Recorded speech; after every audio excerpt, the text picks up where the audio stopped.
Good morning. How are you? Mm-hmm. Right. Okay. Okay. Well, hope that, your day is filled with good spirit, So I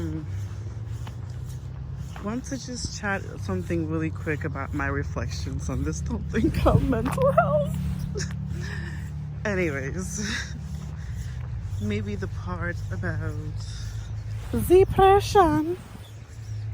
Okay. So depression is something that, if you're not aware of, is a thing that people experience dealing with their feelings. And just for me, what it is when I do experience depression, it's moments of negative feelings, we'll say, because negative feelings can be different things, but that's within myself. Because most of the time, if you know me, you're not going to know that I am depressed. I don't like to have my energy affect other people. So, but the people that I'm close to, you show it to. So that's a habit of people who are what you would call functional depressed. They function and everything is fine, and the depression does not affect their life. So basically, that goes to tell you, depression, even if you are somebody who identifies with it, it's something that does not, you are not it. It's just something that you experience, okay? But it's an experience, and experiences come and go.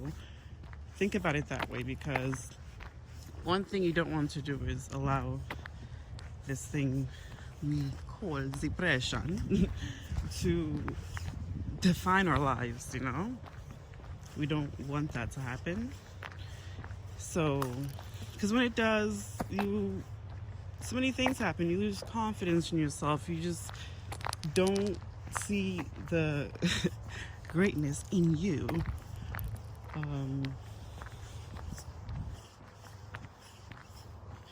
Yeah, so depression is something that anybody can experience. I'm not sure about infants. I haven't, looked into that, but I can imagine they experience it as well. Just the way we show it is different for each person. And that's why it's good to, live a life intentionally where you are understanding yourself and understanding, just curious about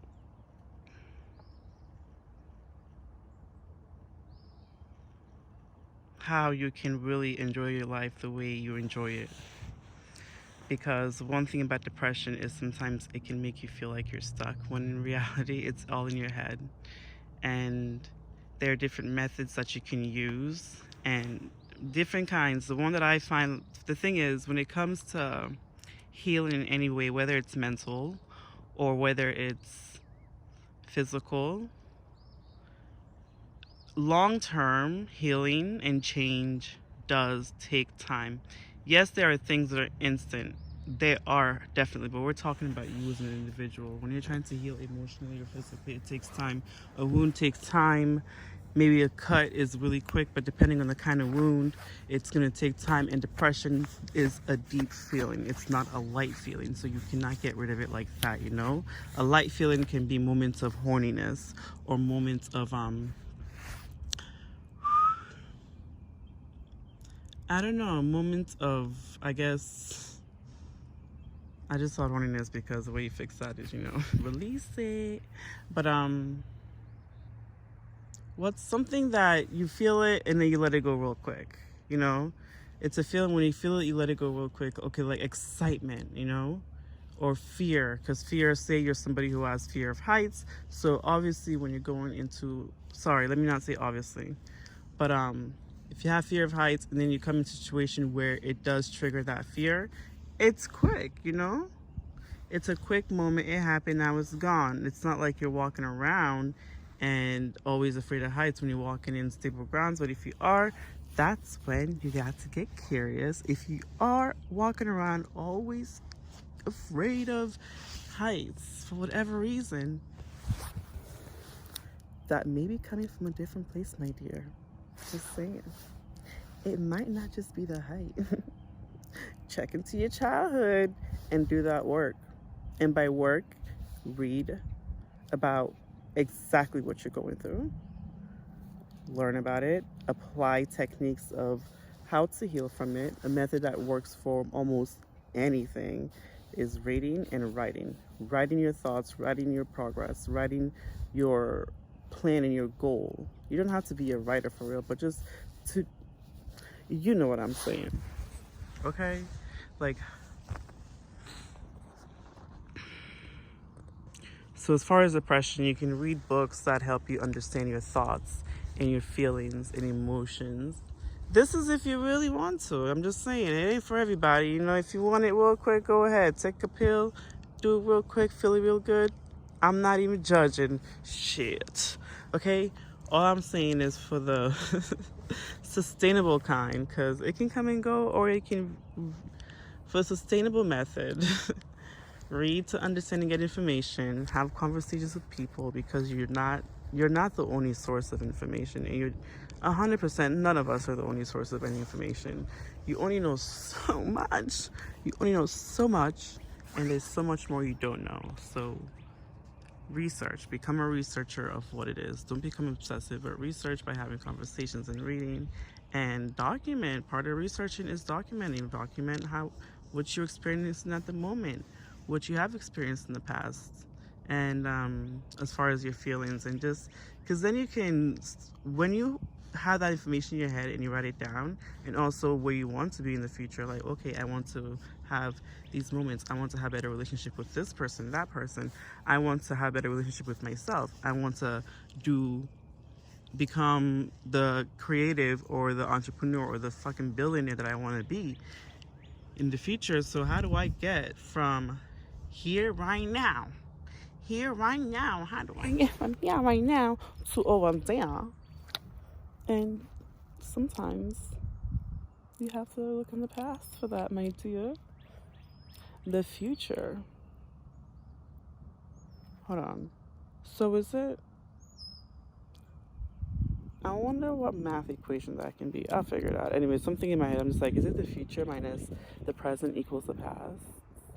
Or is it like there's got to be some equation. I mean, maybe not really, but anyways, but yo, I'm probably not even gonna show my face again, because I'm pretty sure I look, fuck it.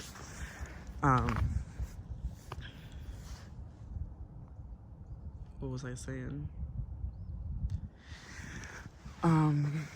Depression. What was I saying? Oh, read to understand, document to really, go deeper. And there are different methods of documentation. You can have conversations with other people, because that in itself, just to have those stories in your head of how other people have experienced things, people that you actually know. It's a powerful thing when it's somebody actually know you're opening up to and having real life conversations. So try that technique as well. And your food, your diet, what are you eating? Food does affect our mood. It affects our DNA. You know what? Let me take that DNA one back. I want to say it does for sure, at least for the mother when she's baking the baby in the oven. So when she's pregnant. But the food definitely affects your mood, your demeanor, so many things, how your body moves, your physique. Stay physical. You don't have to be somebody who exercises all the time, but look at me right now. I'm just taking a walk. That's the way I stay physical. I don't always take a walk. When I get the chance, I absolutely do. So there's that. And okay, therapy, education. And for some people who, when they go to school for philosophy and things like that, some people go to school for psychology and things like that, it may feel like, okay, what am I going to do with my life with this degree? But guess what? At the same time, that's good information for yourself. a lot of people that I know that have taken psychology and related topics in the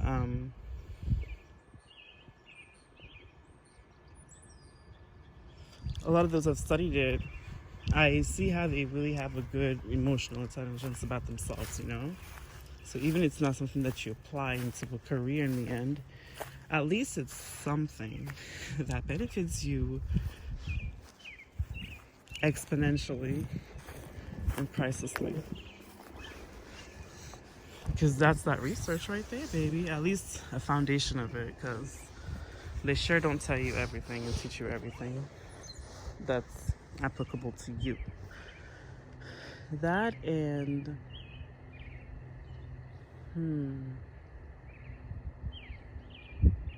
that's so yeah, we did that healing. And you know, one thing I could say, feel your emotions, how you feel. If you're feeling sad, allow yourself to do so. Give yourself time. If you're somebody who's always around people, give yourself time to be by yourself and hang out with yourself. Shoot, it's scary, but damn. Anyways, but if you're somebody who's always by yourself, also make sure that you make time to be around other people, because that loneliness is not cute when it's getting weird by yourself. Just kidding. But you know what I mean. Yeah, surround yourself with people if you tend to always be by yourself. People that pour onto you as much as you pour onto them. And continue this. You know, your food, your diet, the food, look into your food. Herbs, get them. There's eat your greens, drink your teas. I'm sure there's so many other ones. I think rosemary is a good one. Rosemary is a good scent, good tea that puts you in a good mood. And there's also hibiscus. That's one that I know of that somebody told me who's an herbalist. So, no, somebody who is in agriculture, but he's very, very, he lives that life, okay? But so many of those, look into that. And just be kind to yourself, yo. Be kind to yourself. Be good to yourself. Be the friend to yourself that you are to other people. And if you're a bad friend, change that shit up. It's not cute. It's not cute to not be a good friend, you know? Or just a good person, a good daughter, a good son. It doesn't have to be perfect. Hell no, it doesn't have to be. But at least, because those relationships are important, but the reason why I'm going on that tangent is to say treat yourself good. So okay, if you don't treat other people good, whatever, forget it. Just treat yourself kindly, please.